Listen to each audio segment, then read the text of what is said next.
देखें, अब पाकिस्तान और IMF के दरमियान इस वक्त पॉलिसी सतह के मुज़ाकरात जो हो रहे हैं, इससे पहले टेक्निकल सतह के मुज़ाकरात हुए थे। ये मुज़ाकरात डेफिनेटली ये बजट साजी से मुतल्लक है, क्योंकि हम IMF के प्रोग्राम में हैं। हमने IMF को बहुत सारी यकीन दहानियाँ करवाई हुई हैं। उन यकीन दहानियों पे अमल दरामद के हवाले से जो है वो उनकी टीम यहाँ पे आई हुई है कि बजट में जो है वो इक़दामात रिफ्लेक्ट करें, जो हमने कमिटमेंट्स की हैं IMF के साथ वो पूरी हो सकें।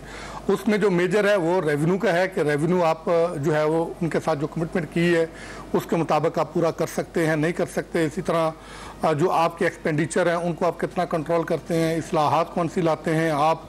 इसी तरह जो सब्सिडीज़ हैं गैर ज़रूरी वो कितनी जो है वो कम करते हैं, और फिर जो टैक्सों में जो छूट दी हुई है वो कितनी कम करते हैं। और इसके साथ साथ जो है वो डेट सर्विसिंग का जो है और गर्दिशी कर्जा जो है उसको कितना कम करते हैं। ये वो सारे अमूर हैं जिस पे बातचीत हो रही है। और पाकिस्तान ने IMF को जो इनिशियल डेटा दिया था और उसके बाद जो IMF की तरफ से प्रपोजल्स आई थी उनमें से कुछ चीज़ों पे इत्तफाक हुआ है। जो बजट का ओवरऑल आउटले है उस पर वो 17,600 अरब रुपए के लगभग जो है वो बजट पे जो है उनका इत्तफाक हुआ था। और इस पे मज़ीद जो है वो बातचीत हो रही है कि इनको कितना जो है वो इसमें ऊपर नीचे करना है, क्योंकि PSDP का साइज़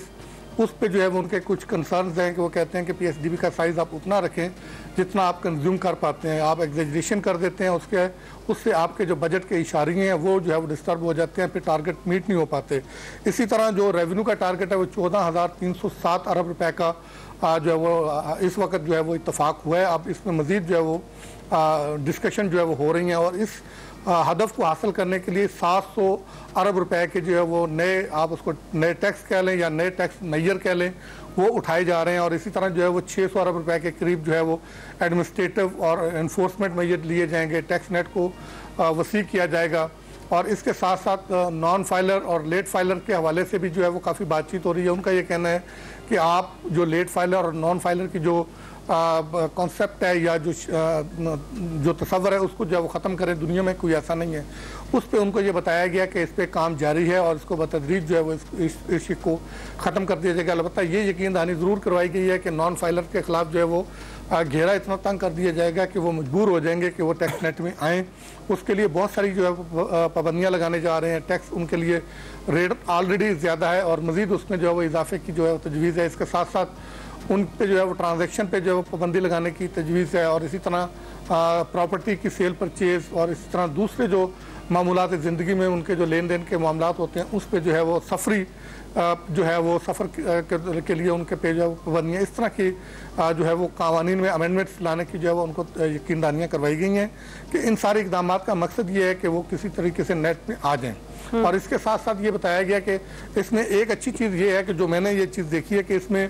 पहले हमेशा ये होता था कि इनडायरेक्ट टैक्सेस ज़्यादा होते थे और या ज़्यादा नहीं तो कम से कम बराबर होते थे। और इनडायरेक्ट टैक्सेस ही जो है वो महंगाई का ज़रिया भी बनते थे और आम आवाम के लिए जो है वो मसाइल की वजह भी बनते थे। इस मरतबा जो 14,307 अरब रुपये का रेवेन्यू का हदफ जो तजवीज़ किया गया, इसमें जो डायरेक्ट टैक्सेस हैं उसका जो है वो 6,470 अरब जो है वो टारगेट तजवीज़ किया गया। लेकिन इसके बरक्स जो इनडायरेक्ट टैक्सेस में जो सेल्स टैक्स है उसका जो है 4941 अरब रुपये का हदफ जो है वो तजवीज़ किया जा रहा है। इसी तरह FCD है वो 1153 है, कस्टम ड्यूटी 1741 है,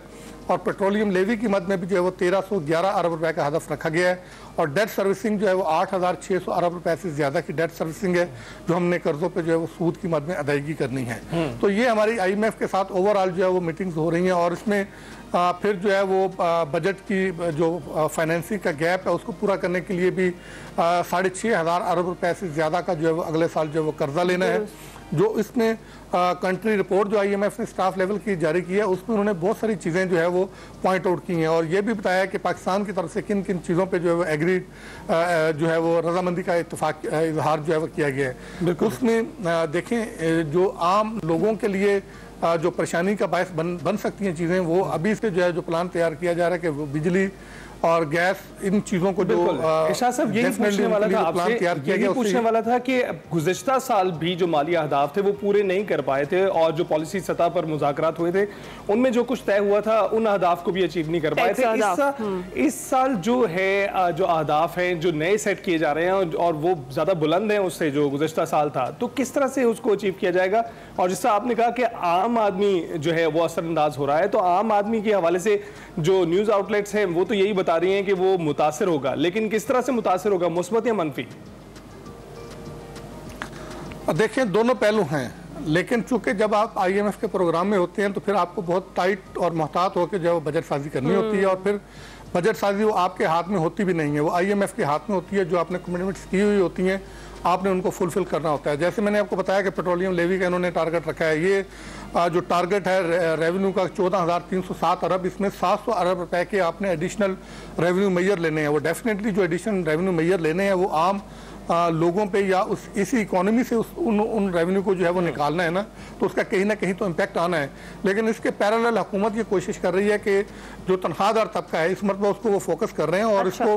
اس کی ہائپ بڑی کریٹ کر دی گئی ہے۔ اب یہ دیکھیں کہ یہ آئی ایم ایف کو منا پاتے ہیں یا نہیں منا پاتے ہیں۔ لیکن ارشاد انصاری صاحب correct me if I am wrong کہ یہ جو تجویز ہے، ایک خبر یہ بھی سامنے آ رہی ہے کہ آئی ایم ایف نے یہ جو تنخواہ دار طبقے کے ٹیکس میں رعایت کی جو تجویز ہے اس کو جو ہے وہ مسترد کر دیا ہے، کیا یہ خبر درست ہے؟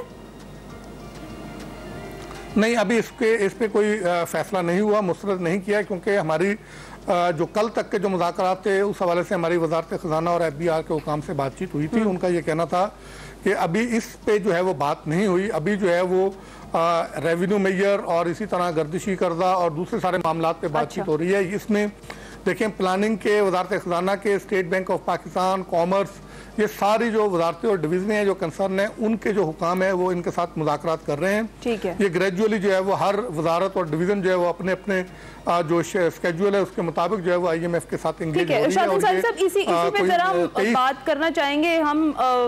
باقی دیگر تو ہم بات کر ہی رہے ہیں کہ کہاں کہاں ٹیکس جو ہے وہ بڑھایا جائے گا یا کیا کیا صورتحال بنے گی۔ خاص طور پر ہم اگر بات کریں، میں اپنی بات کروں، ایک عام آدمی کی بات کروں، تنخواہ دار طبقہ، سیلریڈ پرسن جو ہے وہ ہمیشہ سے ہی پستا آیا ہے، اور اس بار اگر یہ اشارہ دے دیا گیا کہ ریلیف ملے گا، لیکن ساتھ ساتھ یہ بھی کہا جا رہا ہے کہ مے بی ریلیف نہ ملے، آپ کی کیا آبزرویشن ہے کہ کیا اس بار بھی ہمیں ہی نچوڑا جائے گا؟ جی دیکھیں، جیسے میں نے آپ کو پہلے بھی بتایا کہ ہائپ اتنی کریٹ کر دی گئی ہے۔ ابھی جو پرائم منسٹر کی زیر صدارت اجلاس ہوا تھا اس میں بھی وزیر خزانہ نے جو ہے وہ ان کو اس بات کا اندیا دیا ہے کہ ہم آئی ایم ایف کو اس بات پہ راضی کر لیں گے۔ میرا یہ خیال ہے کہ تنخواہ دار طبقے کو اس مرتبہ یہ کچھ نہ کچھ ریلیف دیں گے، لیکن سوال یہ پیدا ہوتا ہے کہ کیا جو ریلیف دیں گے وہ سفیشینٹ ہوگا، اور ایک طرف دیں گے تو کیونکہ ایک تو سیلری بڑھنے کے حوالے سے ہے، اس میں کوئی زیادہ امید نہیں ہے کہ زیادہ لگ یہ رہا ہے کہ 10% تک جو ہے وہ بڑھا سکیں گے، کیونکہ ان کا یہ کہنا ہے کہ انفلیشن جو ہے وہ اس وقت کوئی 7-7.5% کے برابر ہے، تو لہذا انفلیشن سے تھوڑی سی ہم زیادہ تنخواہ جو ہے وہ بڑھا دیں گے، یہی پینشن کی صورتحال ہوگی۔ اور دوسرا ایک اور جو ریلیف ہے وہ یہ ہے کہ قابل ٹیکس آمدنی جو ہے وہ تنخواہ دار طبقے کی اس کو بڑھانے کی بات ہو رہی ہے۔ اس وقت وہ 6 لاکھ ہے، اس کو کوشش یہ کی جا رہی ہے کہ 8 لاکھ یا 10 لاکھ کر دیا جائے۔ اگر یہ بھی ہو جائے تو یہ بھی بڑا ریلیف ہوگا۔ تو لگ یہ رہا کہ اس بجٹ میں آئی ایم ایف کو کسی طریقے سے حکومت جو ہے وہ راضی کر لے گی۔ آئی ایم ایف کا ایکچولی مسئلہ یہ ہوتا ہے، آئی ایم ایف کو ریلیف دینے میں کوئی پرابلم نہیں ہوتی ہے۔ آئی ایم ایف آپ کو یہ کہتا ہے کہ آپ اس کا آلٹرنیٹ دیں۔ اگر آپ تنخواہ دار طبقے کو ٹیکس کی مد میں ریلیف دے رہے ہیں اور اس سے اگر لیٹس سپوز 50 ارب یا 100 ارب کا جو ہے وہ ریونیو کا لاس ہو رہا ہے، تو پھر آپ یہ بتائیں کہ اس کا آلٹرنیٹ کیا ہوگا، یہ 50 ارب آپ کہاں سے جو ہے وہ ایڈیشنل کلیکٹ کریں گے۔ اگر آپ اس کا ریشنل دے دیتے ہیں، آئی ایم ایف کو راضی کر لیتے ہیں اور ان کو مطمئن کرتے ہیں کہ یہ واقعی یہاں سے ریونیو آ جائے گا، تو پھر آئی ایم ایف اس پہ راضی ہو جاتا ہے، اس میں کوئی ایسا مسئلہ نہیں ہوتا۔ مسئلہ تب آتا ہے کہ جب آپ آئی ایم ایف کے ساتھ کمٹمنٹ کرتے ہیں ان کو، جیسے ایک نارمل ٹرم یوز ہوتی ہے اور ہر سال ہر پروگرام میں آئی ایم ایف کے ساتھ یہ یوز کرتے تھے کہ جو ایڈمنسٹریٹو میئر ہے اس میں ہر مرتبہ یہ رکھتے تھے کہ 150-200 ارب روپے ہم ایڈمنسٹریٹو میئر سے جو ہے وہ کلیکٹ کریں گے، لیکن بدقسمتی سے ایسا ہو نہیں پاتا تھا، تو اس کی وجہ سے پھر اب I M F administrative mayor کو جو ہے وہ کنسیڈر نہیں کرتا۔ وہ کہتا ہے کہ یہ ایک ہوائی جو ہے وہ جو مفروضہ ہے، اس سے یہ قابل عمل نہیں ہے۔